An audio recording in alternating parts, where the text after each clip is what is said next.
Hello viewers, कैसे हैं आप सब।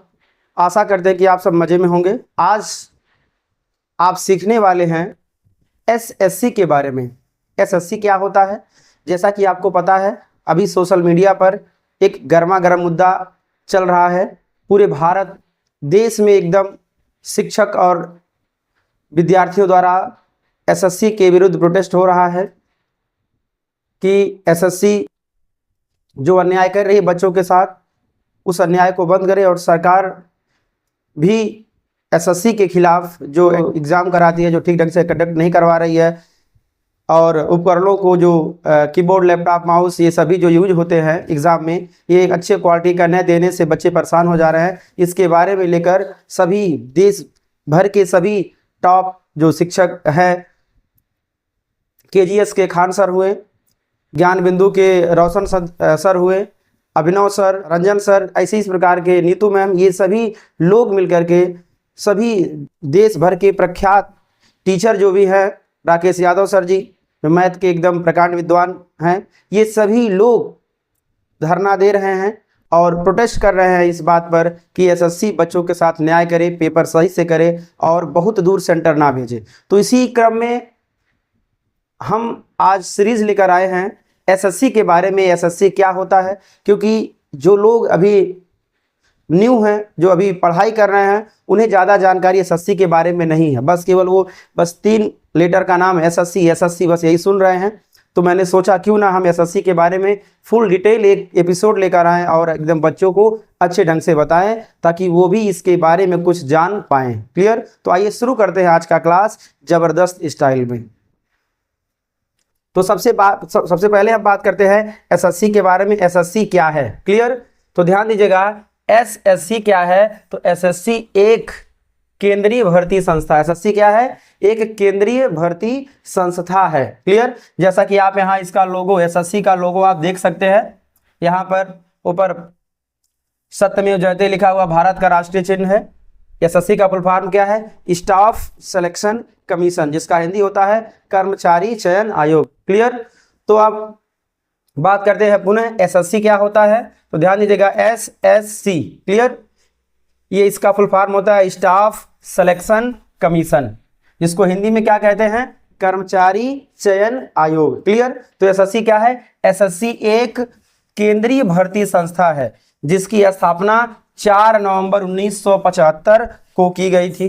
ध्यान रखिएगा, क्योंकि जब आधुनिक समय में आज इस टाइम पर जब एसएससी का मुद्दा छाया हुआ है, प्रोटेस्ट हो रहा है दुनिया भर में, देश भर में प्रोटेस्ट हो रहा है और दुनिया भर के मीडिया इसको कवरेज कर रहे हैं। क्यों? क्योंकि भारत एक बहुत बड़ा देश है।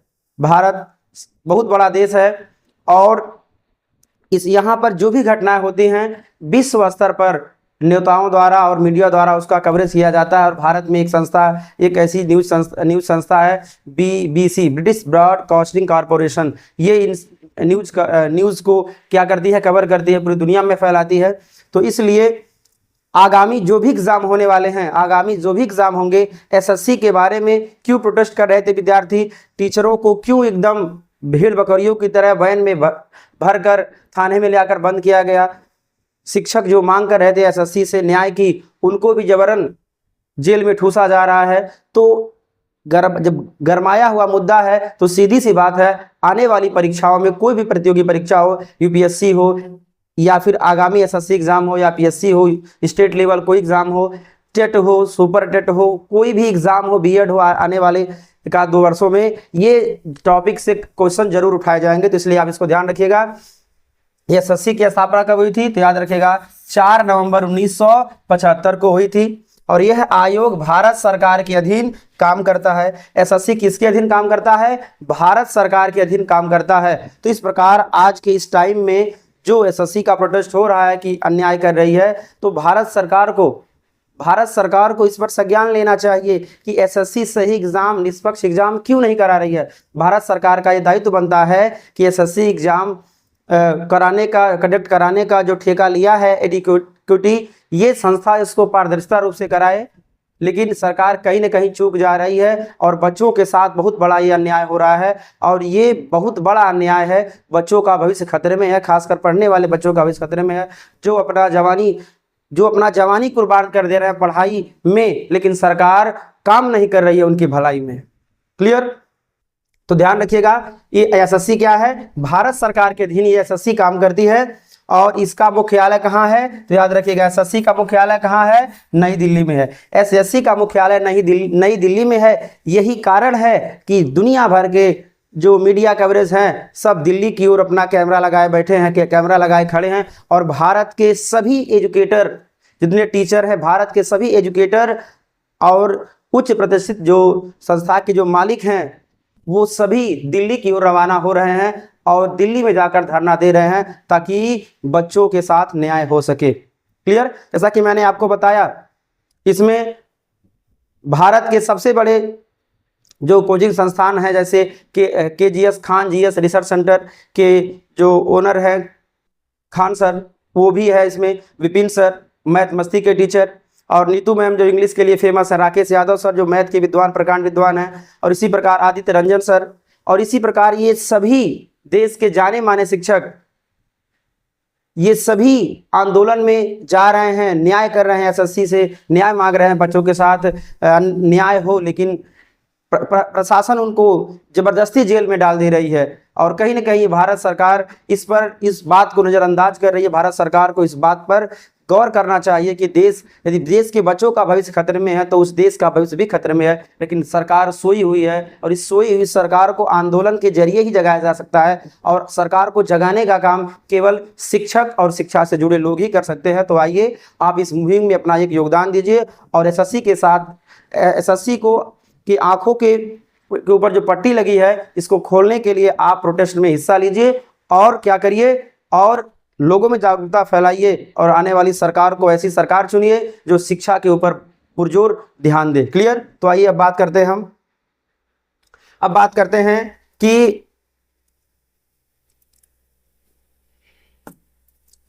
एसएससी के अंतर्गत होने वाली मुख्य परीक्षाएं कौन कौन सी, अर्थात एसएससी जो है ये जो केंद्रीय संस्था है जो भारत सरकार के अधीन काम करती है, इसमें कौन कौन से एग्जाम होते हैं। तो याद रखिएगा एसएससी सीजीएल, एसएससी सीजीएल, इसका फुल फॉर्म क्या होता है, सीजीएल का फुल फॉर्म क्या होता है, कंबाइंड ग्रेजुएट लेवल।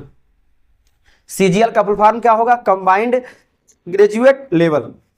क्लियर? तो इसमें किन छात्रों के लिए होता है एग्जाम, तो ध्यान रखिएगा ये जो एग्जाम होता है ग्रेजुएट जो छात्र होते हैं, जो स्नातक पास कर लेते हैं, जो स्नातक कर लिए होते हैं, उन छात्रों के लिए एसएससी सीजीएल का एग्जाम होता है। और इसमें क्या क्या बनते हैं लोग, इंस्पेक्टर बनते हैं। क्या बनेंगे, इंस्पेक्टर बनेंगे, असिस्टेंट सेक्शन ऑफिसर बनते हैं, उसके बाद अकाउंटेंट इत्यादि बनते हैं। अर्थात जो छात्र ग्रेजुएशन कर लेते हैं तो ग्रेजुएशन लेवल का एग्जाम है एसएससी सीजीएल, इसके अंतर्गत क्या बनेंगे, इंस्पेक्टर बनते हैं, असिस्टेंट सेक्शन ऑफिसर बनते हैं, और क्या बनते हैं, अकाउंटेंट बनते हैं। क्लियर? अब बात करते हैं इसका एग्जाम कितने चरणों में होता है, तो ध्यान दीजिएगा इसका जो एग्जाम है ये 4 चरणों में पूरा होता है। एसएससी का एग्जाम, एसएससी सीजीएल का एग्जाम कितने चरणों में पूरा होता है, तो ये 4 चरणों में पूरा होता है।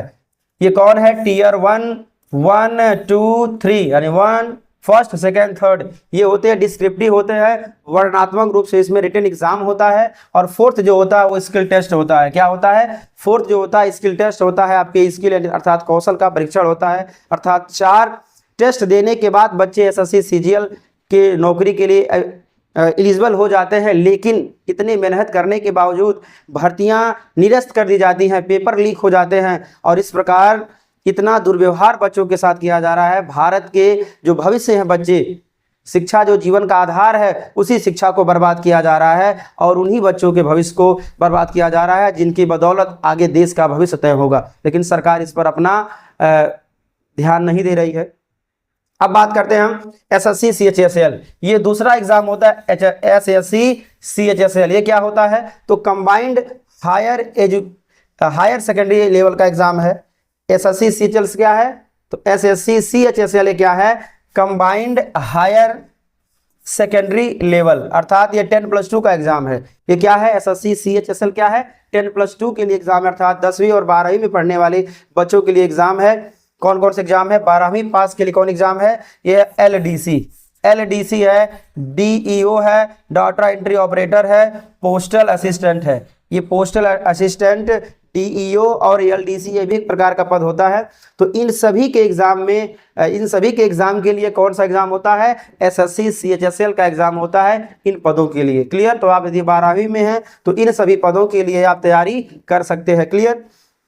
अब बात करते हैं इसका जो एग्जाम होता है कितने चरणों में होता है। तो 10+2 वाला जो एग्जाम होता है वो 3 चरण में, कितने चरण में होगा? 3 चरण में होता है। कौन कौन? टायर 1 होता है, ऑब्जेक्टिव होता है। टायर 1 क्या होता है? ऑब्जेक्टिव होता है। टीयर 1 पढ़िए या टायर 1 पढ़िए, कोई दिक्कत नहीं है।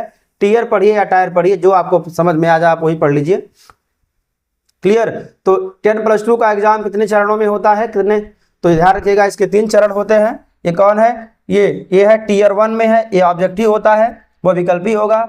और टीयर जो सेकंड है ये क्या होता है? डिस्क्रिप्टिव होता है, वर्णनात्मक होता है। और जो टीयर 3 है क्या होता है? स्किल टेस्ट होता है, अर्थात कौशल परीक्षण होता है। तो आप इसको याद रखिएगा। अब तीसरा आता है एसएससी एमटीएस। एसएससी एमटीएस क्या होता है? स्टाफ सिलेक्शन कमीशन और मल्टीटास्किंग सर्विस। ये क्या होता है? मल्टीटास्किंग स्टाफ कहिए या सर्विस कहिए, दोनों बात एक है। मल्टीटास्किंग स्टाफ अर्थात एमटीएस, ये 10वीं पास के लिए होता है। किसके लिए होता है? 10वीं पास के लिए होता है। ध्यान दीजिएगा, एसएससी सीएचएसएल 12 के लिए होगा, 10वीं पास के लिए नहीं होगा। ध्यान दीजिएगा, थोड़ा संशोधन कर लीजिएगा आप लोग।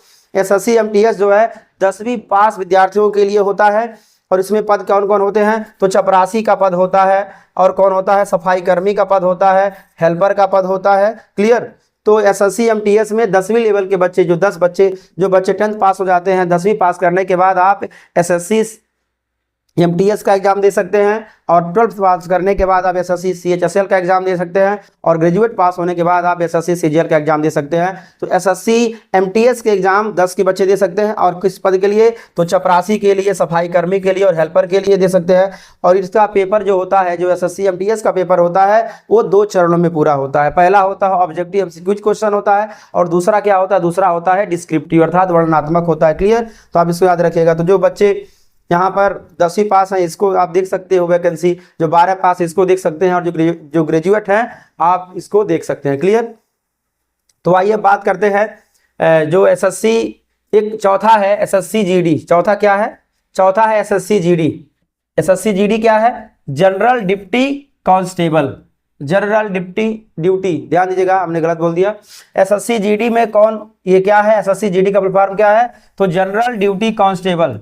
एसएससी जीडी में कौन कौन नौकरियां आती हैं? तो बीएसएफ बॉर्डर सिक्योरिटी फोर्स है, ये है सेंट्रल इंडस्ट्रियल सिक्योरिटी फोर्स है, CRPF central reserve police force है, ITBP Indo Tibet border police. मैं एक बार डिफिनीशन, इनके जो फुल फॉर्म है मैं रिपीट कर देता हूं, ध्यान दीजिएगा। इनके डिफिनीशन कौन कौन से आप ध्यान दीजिएगा। डिफिनीशन नहीं, इनके फुल फॉर्म क्या होंगे? बीएसएफ का फुल फॉर्म होगा बॉर्डर सिक्योरिटी फोर्स। क्या होगा? बॉर्डर सिक्योरिटी फोर्स अर्थात सीमा सुरक्षा बल। किसके अंतर्गत आते हैं? तो एसएससी जीडी अर्थात जनरल ड्यूटी कांस्टेबल के अंतर्गत ये पद आते हैं, नौकरियां आती हैं।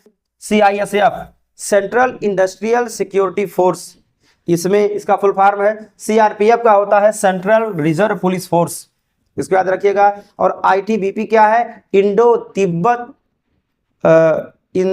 तिब्बत बॉर्डर पुलिस, अर्थात भारत और तिब्बत की सीमा के बीच जो पुलिस जाते हैं वो इसी कैटेगरी में आते हैं। क्लियर? ये सब भर्तियां होती हैं। और इसमें योग्यता क्या होती है? तो 10वीं पास जो स्टूडेंट होते हैं, जो 10वीं पास विद्यार्थी होते हैं, ये इन सभी एसएससी जीडी के लिए एलिजिबल होते हैं। क्लियर? तो इसका एग्जाम कैसे होता है? फिजिकल टेस्ट होता है। क्या होता है? सबसे पहले देखिएगा, सबसे पहले सीबीटी होता है। क्या होता है? सीबीटी। सीबीटी क्या होता है? Computer based test. सीबीटी क्या होता है? कंप्यूटर बेस्ड टेस्ट अर्थात कंप्यूटर आधारित परीक्षण, अर्थात परीक्षा कराते हैं, कंप्यूटर से इसका एग्जाम होता है, सभी विषयों में इसका एग्जाम होता है। और उसके बाद क्या होता है? फिजिकल टेस्ट होता है, दौड़ पूरा कराते हैं, और उसके बाद मेडिकल होता है। और इन सब में, इन तीनों प्रोसेस से गुजरने के बाद आप इन सभी के पोस्टों के लिए एलिजिबल हो जाते हैं और एकदम मनी कमाते हैं, अर्थात पैसा कमाते हैं। क्लियर? अब 5वीं की नौकरी है एसएससी जेई अर्थात जूनियर इंजीनियर। जूनियर इंजीनियर के पद में, छोटा अभियंता के पद में आप पद के लिए आप काम कर सकते हैं, नौकरी के लिए आप पढ़ाई कर सकते हैं। और इसमें ये किसके लिए? इंजीनियरिंग छात्रों के लिए होता है। और इसमें कौन पद होता है? जेई का। सिविल में या मैकेनिकल में, सिविल और मैकेनिकल दोनों में जेई के पद पे आप एसएससी जेई करके पहुंच सकते हैं। और एक और होता है इलेक्ट्रिकल में, सिविल में और मैकेनिकल में आप जेई के पद के लिए अगर आप एग्जाम निकाल लेते हैं तो आप जा सकते हैं। और इसका एग्जाम कैसे होता है याद रखिएगा, इसमें 2 पेपर डिस्क्रिप्टिव होते हैं, आपको लिखित एग्जाम देना होता है 2 पेपर, और तीसरा जो है सीबीटी। देखिएगा सीबीटी में कंप्यूटर बेस्ड टेस्ट होगा और 2 पेपर डिस्क्रिप्टिव भी होते हैं, तो आप इस समझिए एक प्रकार से कि आपको कुल 3 पेपर दे करके इसमें जाना होता है। क्लियर। अब आइए बात करते हैं यहाँ पर 5वें प्रकार में। 5वीं नौकरी कौन सी इसकी है, तो एसएससी ये है, जेई हमने इसके बारे में बताया है, 5वां हमने भी बताया है, तो इसके लिए चलिए इसको हम स्किप करते हैं। बात करते हैं 6ठे नंबर का जो आपका नौकरी का जो है ये है SSC stenographer. SSC stenographer grade C और डी के लिए ये आप एग्जाम दे सकते हैं। ये किसके लिए होता है, 12वीं पास के लिए होता है। स्किल टेस्ट आवश्यक होता है, इसमें क्या होता है, स्किल टेस्ट आवश्यक होता है। इसमें भी वही प्रोसेस है प्रीवियस वाला, तो इसमें स्किल टेस्ट आवश्यक होता है। क्लियर। अब बात करते हैं 7वां एसएससी सीपीओ। एसएससी सीपीओ क्या होता है, सेंट्रल पुलिस ऑर्गेनाइजेशन। सीपीओ का फुल फॉर्म क्या होगा, सेंट्रल पुलिस ऑर्गेनाइजेशन। इस पद के लिए आप सेलेक्ट हो सकते हैं, मतलब इस फॉर्म को आप अप्लाई करके एसआई के लिए आप बन सकते हैं।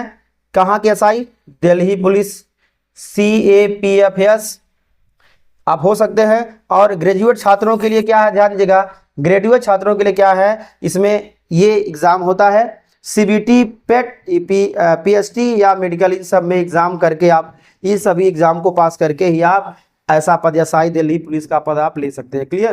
तो आइए बढ़ते हैं अगले टॉपिक की ओर। अब बात करते हैं योग्यता। योग्यता क्या होता है, तो देखिए हमने अभी प्रीवियस आपको अभी पिछले तुरंत ही मैंने बताया है कि किस एग्जाम में क्या क्या न्यूनतम योग्यता होती है उसको भरने के लिए। लेकिन अब यहाँ आयु सीमा का भी हम बात करते हैं, तो बात करते हैं एसएससी के लिए अलग अलग जो वैकेंसी होती है, अलग अलग वैकेंसियों के लिए अलग अलग योग्यता क्या होती है। तो बात करते हैं सीजीएल।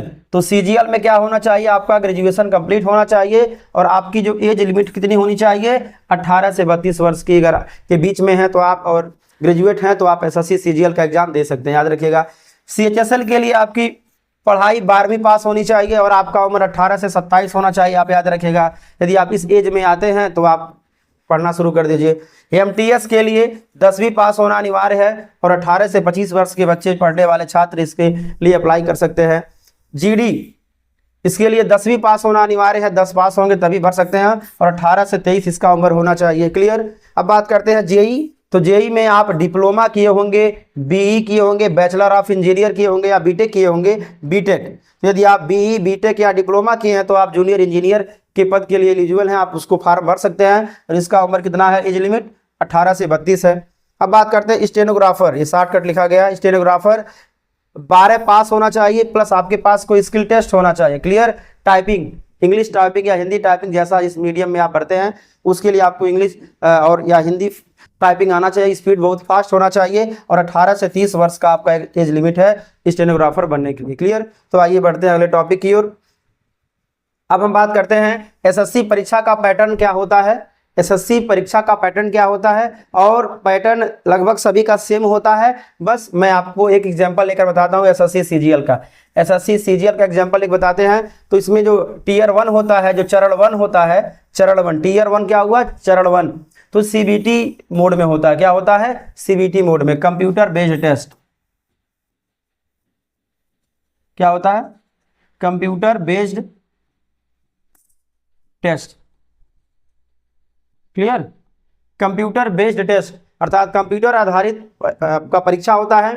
तो इसमें क्या क्या पूछे जाते हैं, याद रखिएगा, जनरल इंटेलिजेंस, सामान्य बुद्धिमत्ता के क्वेश्चन पूछे जाते हैं, रीजनिंग पूछे जाते हैं, और कितने होते हैं, कुल 25 प्रश्न होते हैं। जनरल इंटेलिजेंस एंड रीजनिंग से 25 क्वेश्चन पूछे जाते हैं। जनरल अवेयरनेस अर्थात सामान्य जागरूकता से कितने प्रश्न आते हैं, 25 प्रश्न पूछे जाते हैं। क्वांटिटेटिव एप्टीट्यूड ये से 25 प्रश्न पूछे जाते हैं, जो संख्यात्मक एप्टीट्यूड होता है वहां से पूछे जाते हैं 25 प्रश्न।